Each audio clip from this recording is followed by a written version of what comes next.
Il a 65 ans. Il possède une bonne terre, 40 vaches. Il vend ses poulets, ses œufs et ses lapins aux habitants des immeubles voisins. Il pourrait être heureux, mais voilà, parcelle par parcelle, on le pousse à partir. L'Île-de-France, c'est aussi 50 000 agriculteurs.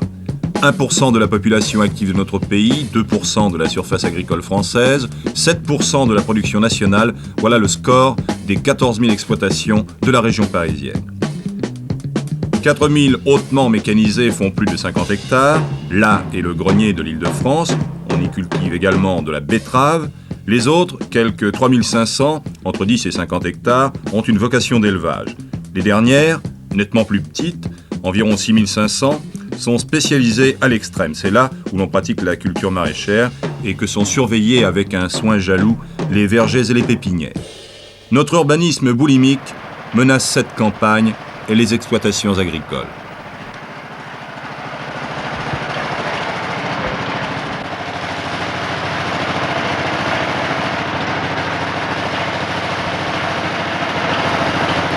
À Gargenville, près de Meulan, l'exploitation Ribaud.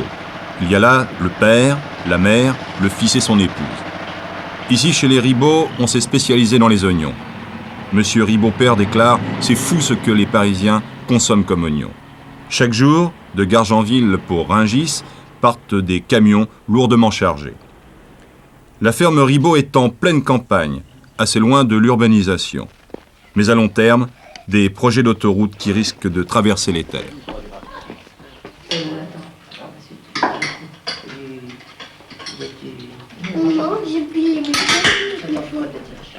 Autour de la table familiale, plusieurs générations. Du grand-père Ribaud à l'arrière-petit-fils Xavier, 5 ans. C'est rigolo pour être de la télé, hein. On vient faire Ah mais si, ça arrive. Toi, tu manges ta viande. on veut pas de la viande.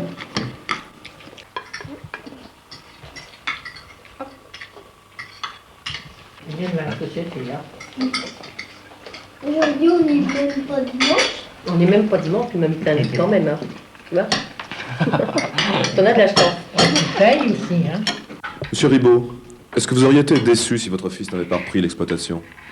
Je ne dis pas que j'aurais été déçu, mais enfin, ça a été quand même une satisfaction qui continue. Vous voyez, Une satisfaction de quel ordre? D'abord, de travailler ensemble, c'est une satisfaction, déjà. Puis enfin, en plus de ça, on aime quand même bien. Vous voulez que ça continue. C'est un peu la tradition. C'est important la tradition? Ça a encore son importance, oui. Même à 30 km de Paris? Même encore à 30 km de Paris, oui. Et toi, ton papa, qu'est-ce qu'il fait? Paysan. Et toi, qu'est-ce que tu voudras faire quand tu seras plus grand? Paysan. Et tes enfants? Qu'est-ce que tu voudrais qu'ils fassent, tes enfants? Paysan aussi. Monsieur Ribaud, si un jour vous deviez quitter cette exploitation, qu'est-ce que ça vous ferait? Oh, ça me semblerait très dur, certainement. Hein. Je suis paysan et je crois l'être déjà dans le sang. Hein. Je ne me vois pas faire un travail parcellaire comme salarié ou quelque chose comme ça. Pour moi, ça serait très dur. Est-ce que vous iriez si vous vouliez partir? Pour l'instant, là, je n'ai pas encore... je ne sens pas le danger imminent, alors je n'ai pas réfléchi encore à la question, mais enfin... Tu aimerais pas habiter à Paris? Tu préfères pas aller à Paris dans la ville? Non. Tu aimes pas la ville? Tu aimes mieux la campagne? Pourquoi tu aimes mieux la campagne? Parce que... Il y a beaucoup de jeunes de votre âge qui sont restés sur les exploitations par ici? À Gargenville, je suis le dernier de ma génération. Ah oui? Oui, oui. Tout le monde est parti. Ceux qui ont 10 à 15 ans de plus que moi vont quitter Gargenville sous peu, soit pour reprendre une autre exploitation, soit pour quitter le métier. Et alors que sont devenues les terres? Elles sont reprises par des voisins en général. Vous en avez pris vous-même? Non, non. Absolument pas, non. Vous travaillez la terre depuis votre enfance, bien sûr? Ah oui, toujours, oui. Quel genre de culture faites-vous ici? Maïs, blé, orge et nous, notre principale culture, étant donné qu'on vient de ménage sur une petite exploitation, c'est l'oignon. Vous avez combien d'hectares? 42. Comment s'est adaptée votre femme? C'est une femme de la terre, elle aussi? Non, non, absolument pas, non. Ses parents sont ouvriers, ils travaillent chez Poliette. Et elle-même elle avait fait ses études de secrétaire.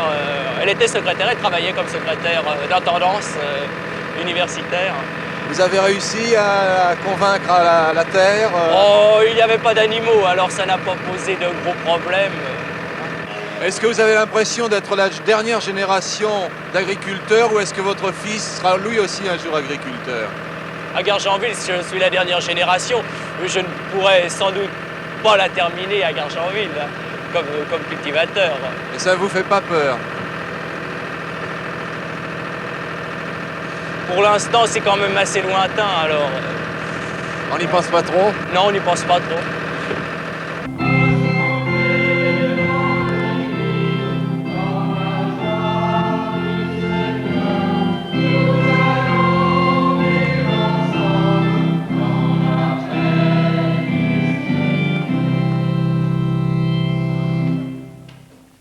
Heureux qui pense aux pauvres et aux pères, aux jours de malheur, le Seigneur le bénit.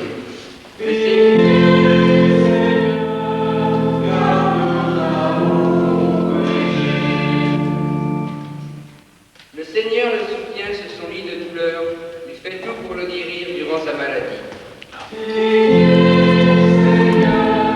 Si pour la famille Ribot, à court terme, il n'y a pas de risque, pour René Gelé de Vauréal, il n'en va pas de même.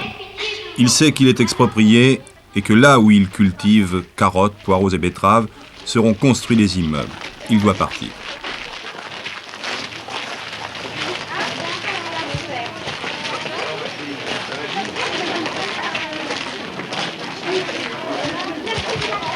Quel âge avez-vous, monsieur Gelé? J'ai 38 ans. Ça fait combien d'années que vous pratiquez la culture? À mon compte depuis l'âge de 24 ans, mais j'ai fait mon apprentissage chez mes parents depuis l'âge de 14 ans. Qu'est-ce que vous attendiez de cette profession? J'avais, disons, mis toutes mes espérances dans cette profession, à partir du moment où je suis rentré du régiment. Et c'est là, disons que pratiquement je me suis reconverti. Parce que, avant d'aller à l'armée, je pratiquais la grosse culture avec mes parents. Et puis, à partir du moment que je me suis mis à mon compte, je me suis mis à faire les marchés. Disons que ça a changé du tout au tout, de la grosse culture à la culture maraîchère. Pendant le régiment, il vous est jamais venu à l'idée de faire un autre métier? Si, bien sûr, même en rentrant, mais enfin, disons que j'étais un peu incité. Enfin, c'est difficile à dire, mais j'étais un peu incité par les copains qui étaient de la ville et qui trouvaient que c'était formidable la campagne, qu'ils en avaient marre de la ville, disons qu'ils m'enviaient un peu. Puis finalement, je me suis mis là-dedans et puis j'ai continué et puis je me trouvais heureux comme ça.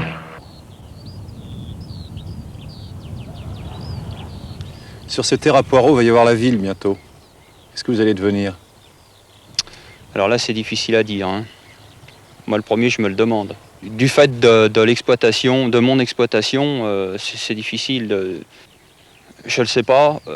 Si on a une zone agricole, si on peut avoir une zone agricole, et de toute façon, c'est sous toute réserve, sous la réserve de technique, à savoir que je puisse irriguer, que j'ai de la terre convenable, à proximité d'une maison, d'accord. Sinon, je ne sais pas. Changer de métier, c'est difficile à mon âge, je ne sais pas ce que je pourrais faire. Puis alors d'autre part, se repousser un peu plus loin à 20 ou 30 km pour faire les marchés, c'est d'autant plus difficile parce que ça nous fera 60 km, ça fait trop loin. Et partir ailleurs, c'est-à-dire comme l'île de la France par exemple, pour planter autre chose que des poireaux? Moi, ça ne me tente pas, hein, de toute façon. Pour faire de la grosse culture, reprendre une ferme, ah oui, mais alors là, il faut en avoir les moyens de toute façon. Et c'est pas avec ce qu'on aura comme droit d'éviction qu'on pourra y arriver. Ça, c'est pas pensable. Moyenne, grosse. Tous les mercredis matins, au marché de Suresnes, René Gelé écoule sa production. 2 francs, madame.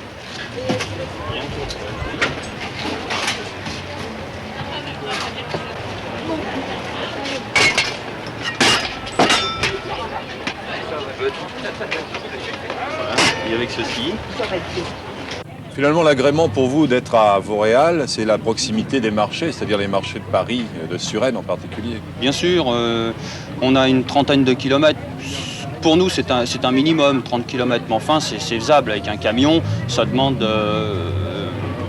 ça dépend, le mercredi, ça roule un peu moins bien. Il faut environ 1h15 pour venir, mais le samedi, en 3/4 d'heure, on fait les 30 km facilement.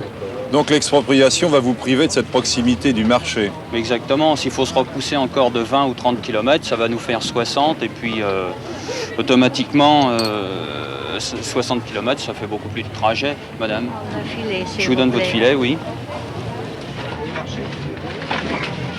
Merci.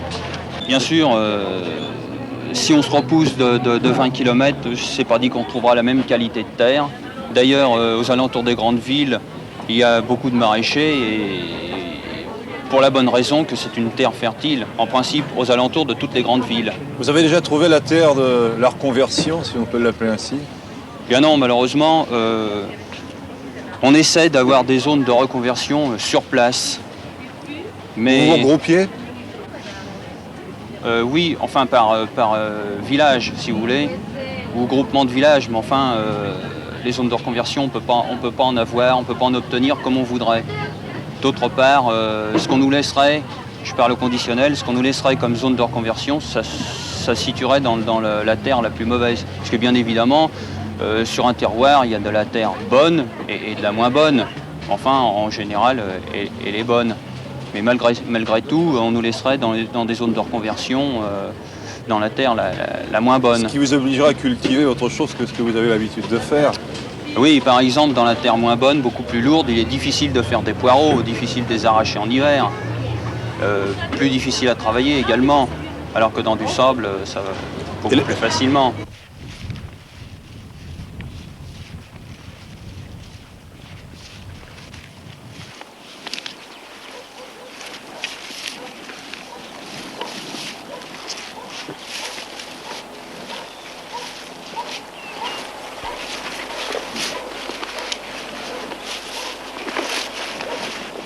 Vous êtes combien d'expropriés ici?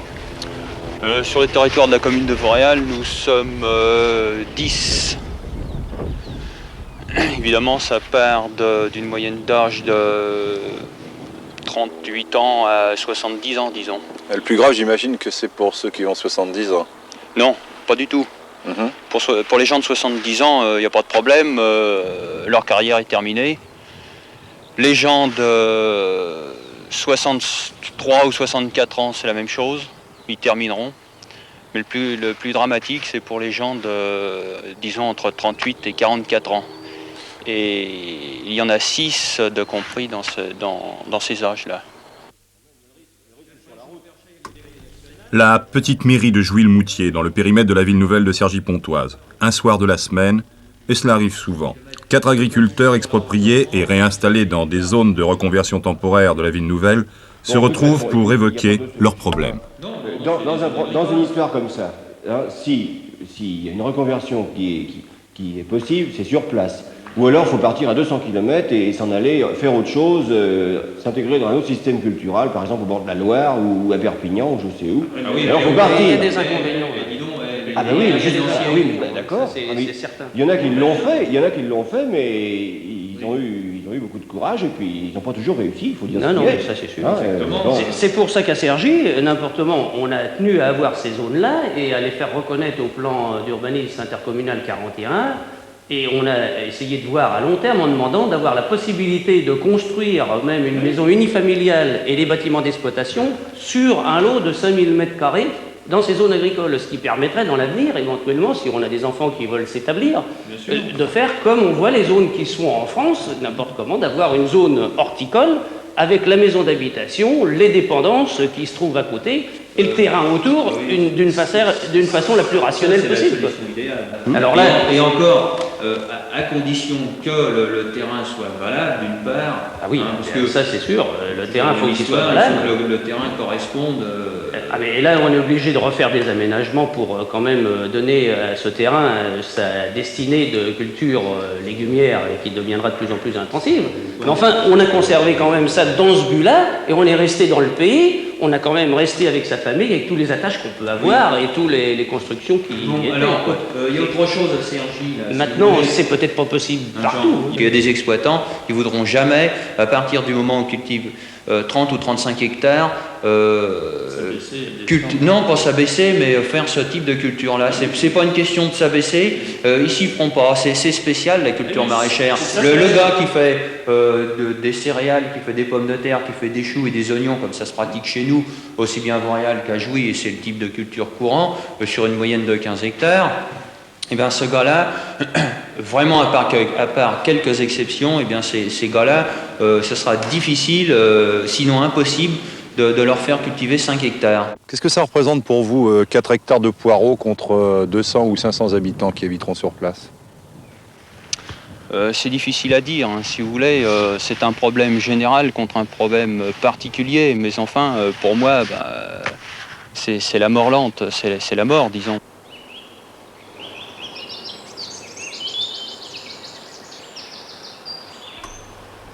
Du petit cimetière niché sur les hauteurs de Brétigny-sur-Orge, dans l'Essonne, on peut apercevoir la ferme d'André Piffret, serrée dans un carcan de HLM.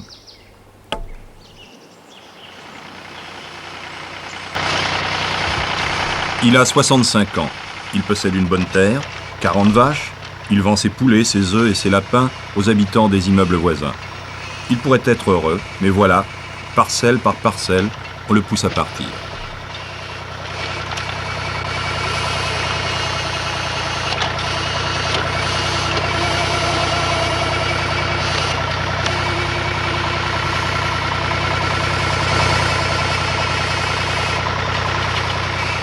Quelle impression vous avez eue, Monsieur Piffret, la première fois que vous avez vu ce béton s'élever à côté de votre ferme?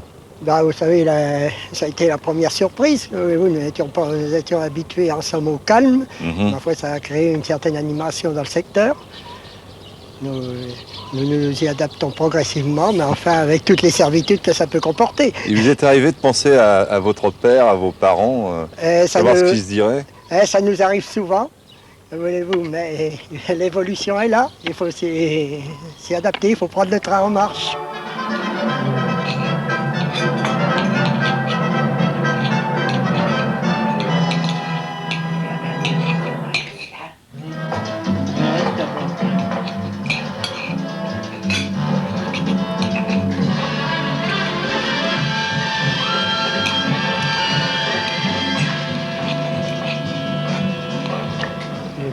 Un chemin. Le soir, 19h, devant la télévision, le dîner en famille. Monsieur Piffret, son épouse, son gendre et sa fille. Au pied, c'est difficile à les empêcher. Et puis ces assos, quand ils auront fini la route là-bas, ils vont faire celle-là. Ça ne m'étonnerait pas. En fait, c'est celle du corps. Alors là, on a encore un problème de circulation. Il faudra peut-être bien passer dans Brétigny avec un grand matériel. Oui. Mais sans ça, c'était tranquille aujourd'hui, il n'y avait pas d'école. Derrière vous, sur les photos, 4 générations. Oui, effectivement, je représente ici la 6e génération sur cette ferme.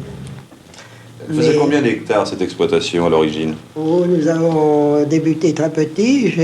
Lorsque j'ai commencé à travailler, il y avait une quinzaine d'hectares. Nous travaillions avec mon père, avec un cheval. Et progressivement, au fil des années, l'évolution, je suis arrivé à avoir en 65, 85 hectares. C'est très lent alors?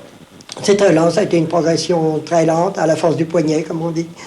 Donc vous avez eu au maximum 84-85 hectares? Oui. Et puis alors, il y a eu ces fameuses emprises partielles. Oui, alors brusquement, l'urbanisation, une nouvelle évolution a bouleversé complètement le mode de vie, on peut dire.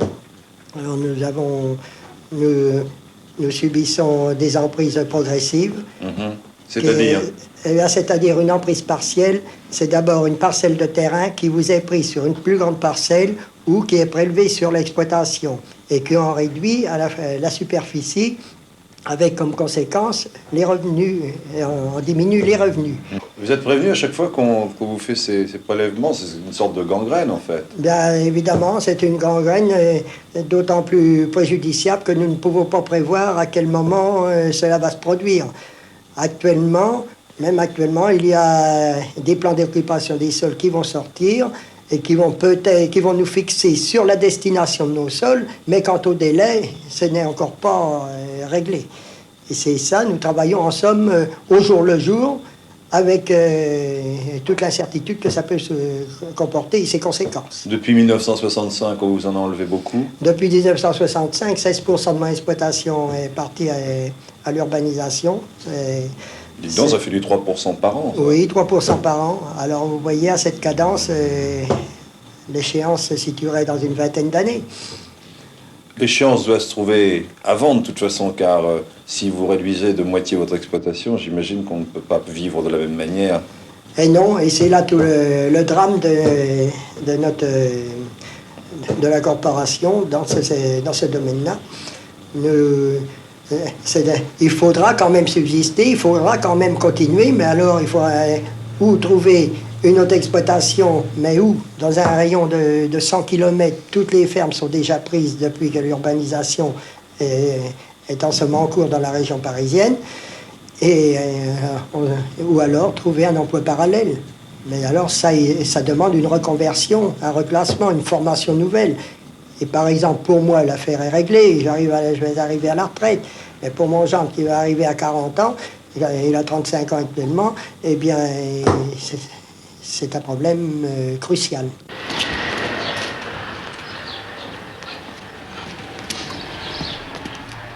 Ici est la véritable exploitation familiale. Pendant que Madame Piffret traite les vaches en compagnie de son gendre, eh bien sa fille, elle, vend les produits de la ferme. Et puis, comme le dit Monsieur Piffret, avec le bétail, pas de dimanche, pas de vacances.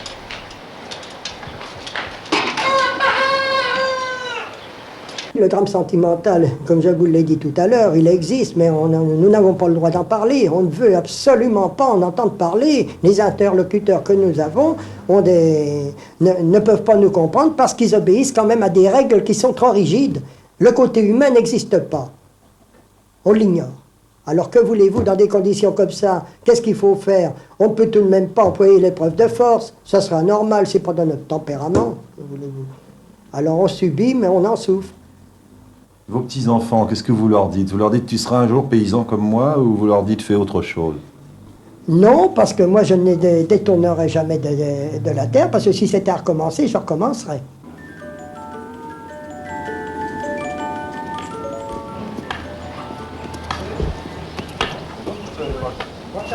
Rentre